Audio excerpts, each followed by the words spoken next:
organise ce soir le premier summit de Sextech for Good. Donc c'est la première rencontre de tous les acteurs français de la sextech. Et donc ce sont tous les gens qui innovent dans tous les domaines de la sexualité, que ce soit le plaisir, la santé et l'éducation.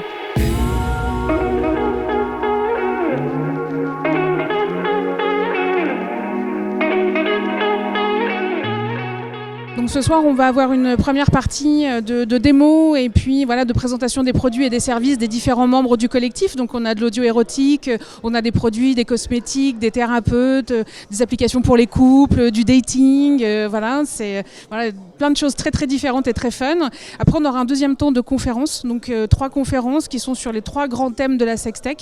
Donc on a l'éducation à la sexualité, la santé sexuelle et toute la dimension du plaisir, mais aussi pour attirer l'attention que cette dimension-là, elle est aussi extrêmement politique, parce que quand on en parle, beaucoup de gens voient le côté uniquement très rigolo de tout ça, mais derrière, quand on parle vraiment de sexualité, c'est des sujets d'humanité, de société, et c'est de se poser la question dans quelle société on a envie de vivre. Et nous, clairement, on a envie de vivre dans une société qui soit plus libre, plus inclusive, et qui permette à toutes et tous, quel que soit son genre, son orientation sexuelle et son âge, d'accéder à un bien-être dans toute sa vie.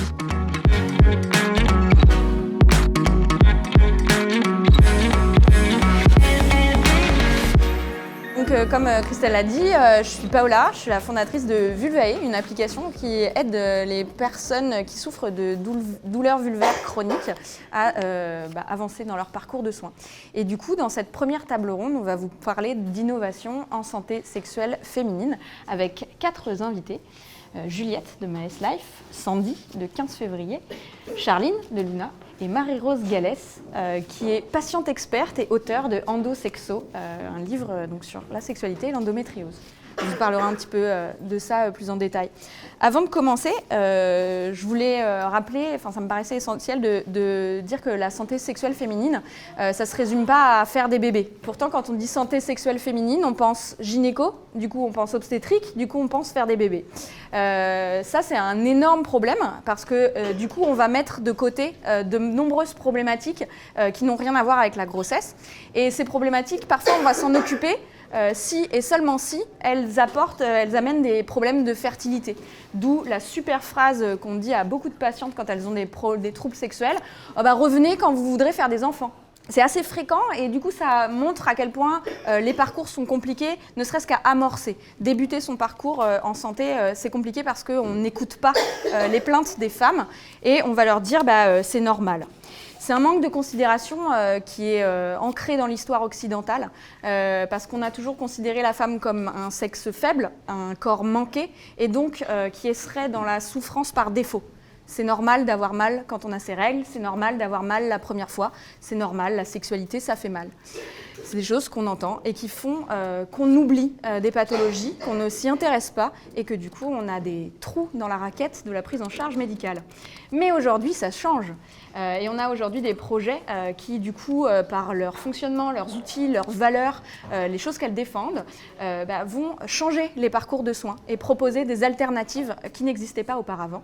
Et du coup, je vais leur donner la parole maintenant avec cette première question. À quelle problématique du parcours de santé sexuelle féminine vous adressez-vous ? Bonjour, donc moi j'ai créé Maes Life parce que justement j'en avais marre d'entendre la santé sexuelle féminine uniquement sous le prisme de la santé reproductive. Parce que finalement les femmes autour de moi, quand elles avaient des questions en santé sexuelle, c'était on vient de me détecter un papillomavirus/HPV, est-ce que je peux continuer d'avoir des rapports ? Moi ça fait mal quand j'ai des rapports, à qui j'en parle ? Du coup, sur ce prisme-là, alors il y avait ce prisme-là sexualité, j'aborde aussi d'autres questions. Est-ce que je vais avoir des bébés si j'ai un herpès vaginal ? Est-ce que ça peut avoir des problématiques ? Et ça, c'est des questions qui sont souvent tabous, mais qui finalement, sur lesquelles on n'ose pas toujours les poser à ses soignants. Et c'était à ça que moi j'avais envie de répondre et d'aider finalement les femmes autour de moi. Donc on le fait de plein de manières différentes. On le fait à travers de l'information qu'on met à disposition sous plein de médias. On le fait à travers un chat soignant. On le fait aussi à travers l'échange. Mais ça, c'est pas moi qui l'ai inventé, parce que toutes les femmes des générations qui m'ont précédée l'ont déjà pas mal répété, que notre corps nous appartient, on doit le connaître pour pouvoir mieux en parler. Donc le corps des femmes est aux femmes. Donc ça, c'est des choses qu'on fait aussi à travers des groupes de parole. Et on le fait plus globalement aussi à travers toute l'information qu'on peut donner via les soignants et l'accompagnement du parcours de soins. Nous, c'est comme ça qu'on aborde la santé sexuelle. Alors moi, je suis Sandy Boulanger. J'ai co-créé la plateforme 15 février qui s'adresse aux couples avec un postulat assez fort de se dire halte à la consumération du couple ou la génération Ikea. Une fois que c'est un peu bancal, on fout ça sur le trottoir après en avoir parlé à la mairie et puis on attend de retrouver quelqu'un d'autre. Donc c'est une plateforme en fait qui partage des témoignages de couples normaux qui ont entre 3 et 45 ans de vie commune. L'idée est aussi d'avoir des thèmes plutôt précis sur continuer à se découvrir, bien sûr parler de la communication, l'excitation et le désir, parce que la sexualité dans le couple c'est fluctuant. On a un peu oublié que c'était des variations et que si jamais on ne rentrait pas dans une espèce de norme fantasmée, parce que c'est aussi ça qu'on se fait, eh bien finalement c'était un peu tout pourri. Donc ces couples nous permettent de nous partager leur quotidien, mais surtout leurs difficultés et leur envie de le dépasser, leurs outils, leurs astuces. Il y a aussi des conseils d'experts où on va aborder tous les thèmes de la vie, en fait, quel que soit notre âge. Donc, c'était important pour moi de partager ça, bien sûr, pour les femmes, pour avoir des moyens de connaissance, de communication, mais aussi pour leurs partenaires, parce qu'il n'y a pas d'évolution d'un genre sans le suivi de l'autre. Donc, voilà, c'était important pour moi de mettre ça en place. Je suis sexothérapeute depuis plus de 15 ans. Je suis aussi thérapeute de couple, donc les gens, quand ils viennent me voir souvent, c'est un peu à la fin, quand ils sont tout essoufflés. Et je trouvais que d'avoir une application, ça leur permettait justement de retrouver cette autonomie, cet espoir, et puis peut-être de ne pas avoir besoin d'arriver devant un thérapeute après. Bonsoir à tous. Moi, je suis Charline François, directrice marketing de Luna. Donc, Luna, c'est une start-up qui est engagée dans la lutte contre l'endométriose. Et nous, on va intervenir. Donc, c'est une start-up qui appartient donc à la Femtech et à la Healthtech. Donc, vraiment, on est engagé pour la santé des femmes. Et donc, nous, on va intervenir tout d'abord dans le cadre de l'errance diagnostique, dont on a beaucoup parlé aussi cette année, donc qui est liée à cette maladie, puisqu'en moyenne, on met 7 ans à obtenir un diagnostic quand on est atteint d'endométriose.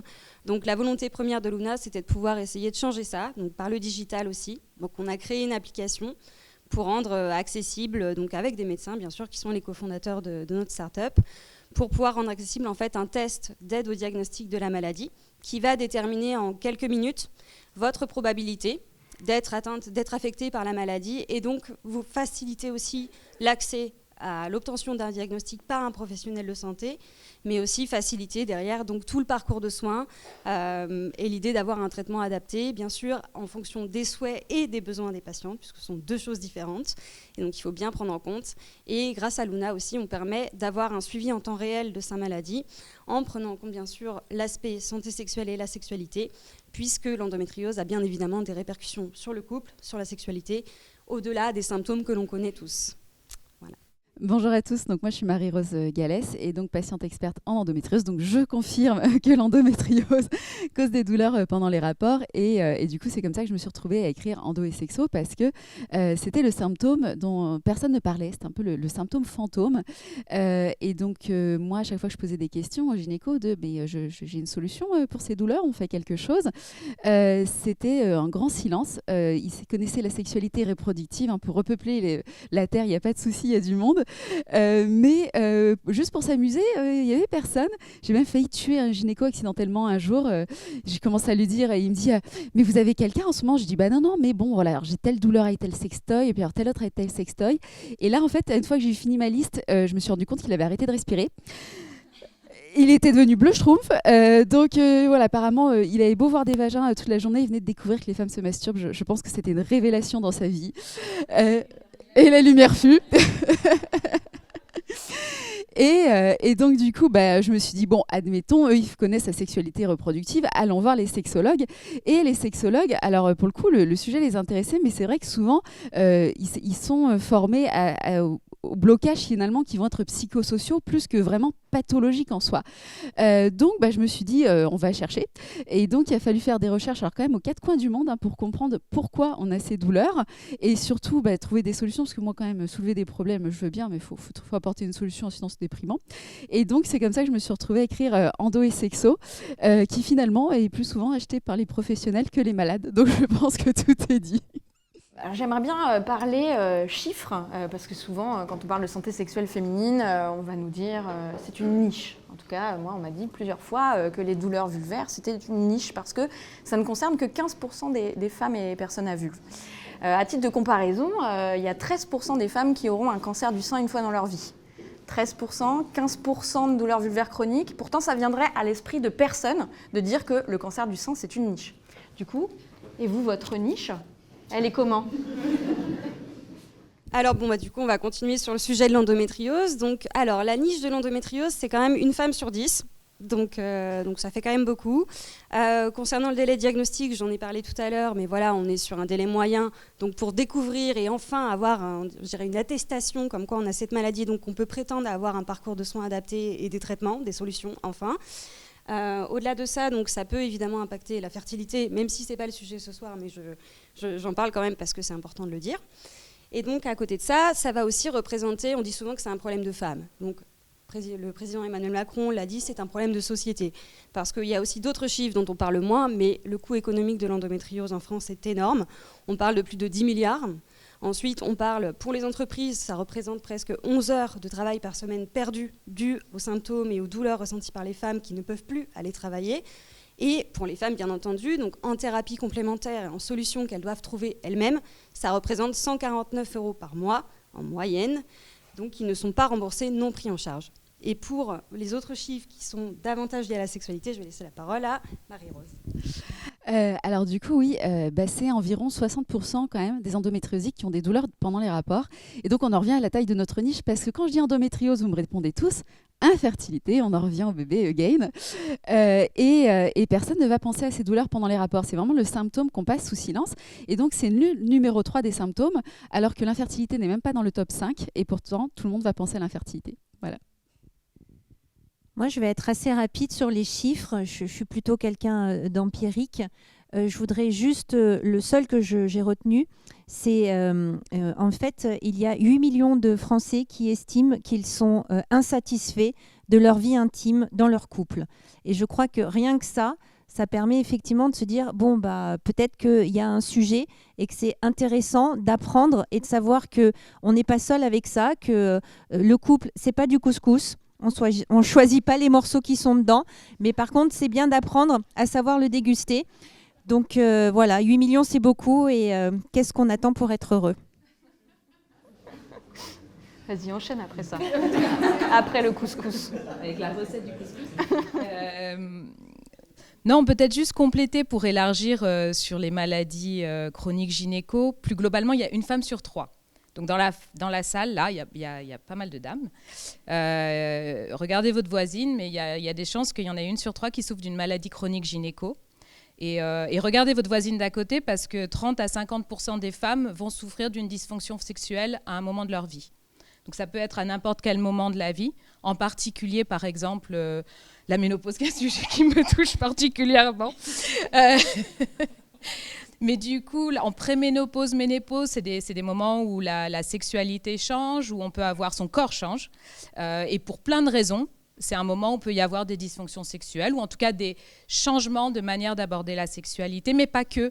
En PMA, et je pense que si on a des femmes et des hommes qui accompagnent des femmes en parcours bébé, c'est des moments où on peut avoir des vraies dysfonctions sexuelles, ou juste un ras-le-bol en fait, qui fait que c'est des thématiques qui sont importantes tout au long du parcours de la vie des femmes. Donc après, en termes de chiffres, c'est assez simple, c'est une personne sur 2. Je repars sur les phrases qu'on me dit, et je partage, je trouve que c'est intéressant. On me dit aussi parfois, mais rien ne va remplacer un médecin. Pourquoi tu fais ça ? Donc nous, on fait une solution digitale. Alors oui, on ne va pas remplacer un médecin, on n'a pas vocation à remplacer un médecin, je pense qu'on est toutes d'accord ici. Du coup, comment vos solutions s'insèrent dans le parcours médical et qu'est-ce que ça vient apporter ? Alors ça, c'était quelque chose de très important pour nous. Déjà, non, on n'est pas un médecin. C'est quelque chose qu'on dit tout le temps. On n'est pas médecin, on n'est pas là pour se substituer à un médecin. Et même le téléconseil, enfin le chat, il vise à orienter, à aider à l'orientation et à aider à l'autonomie de la femme par rapport à son parcours de soins, mais clairement pas à se substituer à un médecin. Là où c'est très intéressant, c'est que nous, on travaille beaucoup avec les soignants. On commence par un premier prisme qui est le prisme de la sexualité, même si on aborde plus de thématiques, parce que c'est des thématiques où, quoi qu'on fasse, si on n'est pas formé à la sexo, et il n'y a pas tous les gynécos du monde qui sont formés à la sexo, ni toutes les sages-femmes, ni tous les médecins, mais enfin voilà. Aujourd'hui, c'est des thématiques qu'on va juste aborder par le prisme de sa propre sexualité. Et à moins que vous soyez toutes et tous hyper libérés, c'est pas obligatoirement un sujet qu'on va aborder avec les 50 inconnus qui défilent dans votre salle d'attente tous les jours. Donc ces questions-là, aujourd'hui, elles font que on peut poser une question qui touche à la santé sexuelle et à sa sexualité à son médecin, bien sûr, mais c'est pas obligatoire que la personne en face, ce soignant en face, il sache y répondre. Et nous, c'est comme ça qu'on aide. C'est-à-dire qu'on donne une première piste déjà pour répondre à la question qu'on n'a pas osé poser ou à laquelle on n'a pas osé vous répondre, et puis aussi pouvoir justement engager la conversation sur le chose. Donc oui, aujourd'hui, nous, on travaille avec les médecins, on ne se substitue pas aux médecins, mais on vient les aider sur des questions de sexo et sur d'autres, parce que malheureusement, il y a aussi plein de questions sur lesquelles le médecin n'a pas tout le temps à passer, et sur lesquelles c'est important, où nous-mêmes, on est juste choqués d'apprendre que, on est en préménopause, et que du coup, il va falloir prendre un petit peu de temps avant de se dire, ça c'est toute la liste des questions que j'avais, j'ai pas pu les poser, je les pose après. Alors nous non plus, sur 15 février, on ne se substitue pas ni aux médecins ni aux psychologues et psychothérapeutes. L'idée, c'est justement, parce que ça devient assez d'actualité, d'obtenir en fait des outils personnels avant d'arriver à une psychothérapie. Bien sûr qu'on développe aussi des partenariats avec les médecins lorsqu'il y a des troubles dans la santé, ou uniquement aussi au niveau des généralistes par rapport aux troubles de l'humeur, des dépressions. Ce qui est intéressant aussi, c'est de pouvoir se dire qu'on ne repart pas seulement avec des diagnostics, avec des problèmes, mais qu'on peut aussi avoir un espace où on va pouvoir soi-même trouver notre propre façon d'être. Moi, je crois beaucoup à ça aussi. On n'est pas formaté dans un cadre à le couple et la sexualité, c'est ça. Mais parce que j'entends parler les autres et que c'est vérifié, parce que toutes les informations que nous partageons sont vérifiées, sont accompagnées par d'autres experts, ça permet de continuer à développer sa pensée critique. Donc pour moi, ce qui est intéressant, c'est que ça s'insère dans un parcours de soins. C'est un partenariat. Aujourd'hui, la période est propice à cela. Il n'y a plus un pouvoir de médecin sachant, un pouvoir de transmettre la bonne parole par la psychothérapie. Il y a surtout une implication de chaque personne pour prendre en soin sa vie, sa pensée critique et sa santé. Alors, pour répondre à la question, nous, on va surtout s'insérer dans le parcours de soins. Donc, premièrement, pour les patientes, pour les raisons que j'ai évoquées. L'idée, c'est de pouvoir, lorsqu'on a un doute, une question, depuis plusieurs mois ou plusieurs années, de pouvoir se dire « et si jamais l'endométriose ?» et d'avoir une réponse au moins, ou une demi-réponse qui permette tout au moins d'aller en fait vers ce parcours qui signifie peut-être un diagnostic d'endométriose, qui implique différents symptômes, différentes répercussions, et de pouvoir en fait trouver une réponse à tous ces maux qui en fait vont impacter le quotidien si on s'en occupe pas aujourd'hui, et avoir d'autres réponses.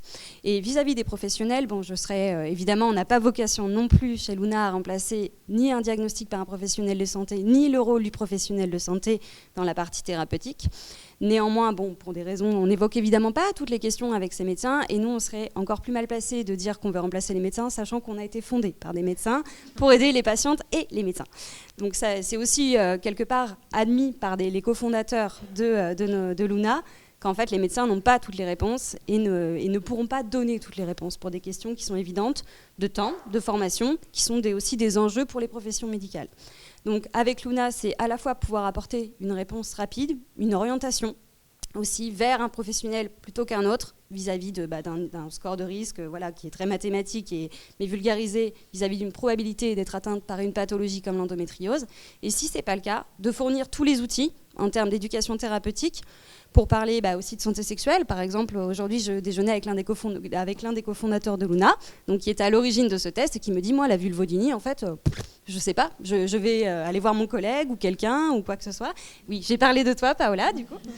Donc voilà, mais il admet très bien qu'en fait, il n'est pas apte à répondre et à aider une femme qui va lui poser cette question. Et est-ce que c'est dû à l'endométriose ou est-ce que c'est une vulvodynie qui peut être traitée mais qui est totalement décorrélée en fait de cette pathologie? C'est deux choses différentes, c'est des choses qu'on ne sait pas encore.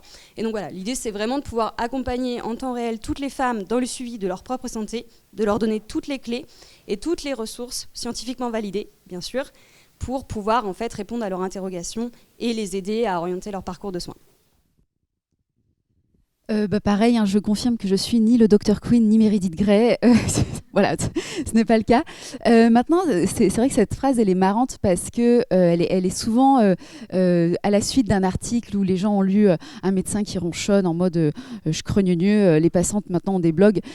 Mais ça me fait rire parce que ça a mis lieu de la réalité du terrain en fait. Ces médecins-là, honnêtement, c'est une minorité et on va en entendre parler parce qu'ils font du bruit. Mais moi, ça fait 6 ans que je suis militante. 6 ans que les médecins viennent me voir, les étudiants en médecine, les sages-femmes viennent me voir pour me demander de leur faire des formations le soir, me demander des conseils, me demander de dédicacer leurs livres. À aucun moment ils se sont dit que j'allais les manger tout cru ou quoi que ce soit. Il n'y a pas de souci. D'ailleurs, il y a une semaine pile, je faisais une formation avec des médecins et on en rigolait de cette image des médias et on était tous morts de rire en disant que voilà, ça va, vous n'êtes pas trop persécutés. Non, ça va. Donc non, mais on en revient aussi à cette idée de les consultations sont courtes. Les consultations sont courtes, la maladie, ça impacte tous les pans de vie. Et puis le gynéco, il est gynéco. Donc il va gérer la sphère gynécologique. Et après, pour ce qui est du reste, il est quand même content d'avoir des outils parce qu'il a bien conscience que même s'il résout les problèmes gynécologiques, sa patiente va encore avoir des handicaps au quotidien. Et donc quand on lui propose des outils qu'il va pouvoir conseiller à sa patiente pour améliorer son quotidien et qui sait qu'à la prochaine consultation, elle va revenir en disant « Ah, mais vous savez, le truc que vous m'avez conseillé, ça marche bien, du coup j'ai pu arranger ça et tout ça, je reprends confiance en moi, j'ai moins de douleur, je suis moins fatiguée », il est content. Donc voilà, c'est aussi une image biaisée par rapport à ce qu'on vit sur le terrain. Et en fait, sur le terrain, on fait de formidables équipes avec les soignants. Et voilà, comme tu disais, c'est fini l'époque où il y avait le médecin qui était en haut et qui donnait les ordres. C'est vieux ça quand même. Pour terminer, parlons investissement dans la recherche et dans les projets. Donc moi, dans ma levée que j'ai tenté de faire, mais que je n'ai pas réussi, on m'a dit vous êtes un peu en avance sur votre marché, dans 5 ans, ça sera bon, revenez dans 5 ans, on pourra investir à ce moment-là. Pourquoi la sextech et la femtech, c'est maintenant ? Maintenant, là, il faut nous dire en quelques mots pourquoi, en fait, ce n'est pas un sujet de dans 5 ans, c'est un sujet de maintenant. Pour moi, c'est maintenant parce que c'est maintenant que les mentalités changent et puis on ne va pas attendre pour profiter de la vie, tout simplement. Moi, c'est un modèle particulier parce que c'est un livre, mais j'ai quand même eu la chance de tomber sur une maison d'édition qui a vu le potentiel, ce qui n'était pas gagné d'avance parce que j'ai quand même passé 1 an, chaque fois que je disais que non seulement je sortais un livre sur la sexualité, alors déjà là, c'est tout un chapitre, mais en plus, jeu de mots involontaire, mais il était pas mal. Mais en plus de ça, quand je disais vraiment quelque chose de niche, endométriose et sexualité, on me disait que j'étais complètement folle. Et pourtant, voilà, il a fonctionné directement. Mais c'est vrai que ça a été tout un travail pour faire comprendre en fait qu'il y a une vision qui est assez étrange dans notre société où on voit des femmes à poil pour nous vendre du carrelage. Oui, l'autre jour, je suis tombée dans une pub comme ça. J'ai pas compris le délire. Elle était nue avec du carrelage devant elle. Je cherche encore l'idée. Donc, quelque part, le sexe est partout. Mais en même temps, le jour où on veut parler de la vraie sexualité qu'on a chez nous, il n'y a plus personne. Et c'est pour ça que c'est maintenant. C'est maintenant qu'il faut s'attaquer à cette sexualité qui est réaliste, qui est au milieu de ce qu'on voit. Mais j'ai même pas envie de dire du porno, juste quand vous regardez les séries télé lambda, déjà là, vous dites « Ouais, non, en vrai, ça se passe pas comme ça ». Donc c'est pour ça que c'est maintenant s'attaquer à la vraie sexualité et puis on va pas attendre pour profiter de la vie. Pourquoi la sextech et la femtech c'est maintenant ? Parce que peut-être qu'on a déjà un peu trop attendu aussi, non ? Je veux dire, je vais prendre l'exemple de l'endométriose parce que c'est celui que j'ai le mieux, mais voilà, on souffre d'endométriose depuis la nuit des temps. Voilà, on a attendu 2022 pour avoir une stratégie nationale. Et cette stratégie nationale, on l'a aussi obtenue parce qu'il y a des acteurs dans la Femtech, que ce soit des startups, des associations, des patientes expertes, qui se sont en fait mobilisés pour faire parler la maladie, donc par des campagnes d'évangélisation vraiment de la maladie, par les sensibilisations. Et c'est pour ça aujourd'hui qu'on a une stratégie nationale. Mais je vais reprendre le post de Paola il y a quelques jours sur les réseaux qui dit « Mais ne me parlez plus d'endométriose » parce qu'en fait, tous les symptômes, tous les maux des femmes ne sont pas dus à l'endométriose. Il y a énormément de choses à faire sur les SOPK donc, qui arrivent et qui en fait est une endométriose 10 ans en arrière, ou presque, qui est dans la même situation 10 ans en arrière. Non, c'est pas une endométriose, c'est l'endométriose 10 ans en arrière dans son contexte, on va dire, d'investissement et sociétal. Donc voilà, aujourd'hui, on ne peut plus se permettre d'attendre pour que des mots soient pris en compte dans 5 ans, dans 10 ans. Donc si on veut agir et être prêt au moment où il y aura ces décisions et faire avancer ces décisions à demain peut-être plutôt qu'après-demain, bah, c'est maintenant qu'il faut agir. Moi, j'ai le sentiment que c'est maintenant parce qu'il y a beaucoup de choses qui sont dites aujourd'hui. Je pense aux dénonciations des violences que les femmes peuvent subir dans leur milieu professionnel, qu'elles peuvent subir dans leur parcours de soins. C'est des choses qui n'étaient pas possibles il y a de nombreuses années de cela. Donc c'est un moment où en fait on est en train d'écrire une nouvelle page de codes sociaux où les blagues sexistes aujourd'hui, ça devient vraiment, c'est plus lourd, ça devient une agression, c'est du harcèlement. Donc comme on est en train de changer et de réécrire ces nouveaux codes sociaux, eh bien, c'est important que chacun puisse apporter justement ses valeurs, ses idées pour qu'ensemble on puisse créer ce qui nous convient pour demain. C'est au niveau de la santé, mais c'est aussi au niveau de notre collectif. Comment est-ce qu'on a envie de vivre ensemble? Parce qu'on se rend compte que les femmes d'il y a quelques années, c'est plus du tout ce qu'on a envie aujourd'hui, que les hommes qui étaient aussi comme ils étaient il y a quelques années, ils sont plus adaptés non plus. Donc aujourd'hui, on réécrit comment on a envie de vivre ensemble et je trouve que c'est favorable. Alors moi, je vais être un petit peu plus basique. Aujourd'hui, en 2027, bon, j'ai déjà dit il n'y a pas longtemps, mais la Femtech, ça représente un marché en 2027, ça représente un marché de 60 milliards. Donc après, on peut... Dans le futur, voilà. Mais on peut ou pas avoir envie de prendre un morceau des 60 milliards. Choisissez. Même 1%, c'est bien. Je ne suis pas aussi à l'aise sur les chiffres de la Sextech, mais je suis sûre que tu pourras les préciser après. Ça, c'est je pourrais vous dire que Google Venture est le 2e investisseur en santé numérique Femtech. Je pourrais vous dire, alors ça, c'est pas moi qui le dis, mais que Apple vient même de commencer à s'intéresser au sujet. Donc non, c'est pourquoi il faut s'y intéresser maintenant, mais parce qu'il y en a d'autres qui s'y intéressent.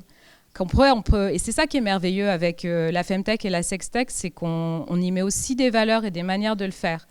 Donc on peut aussi, nous toutes et tous, choisir de la manière en laquelle on va dépenser ces 60 milliards et comment on a envie justement de les créer. Donc venez.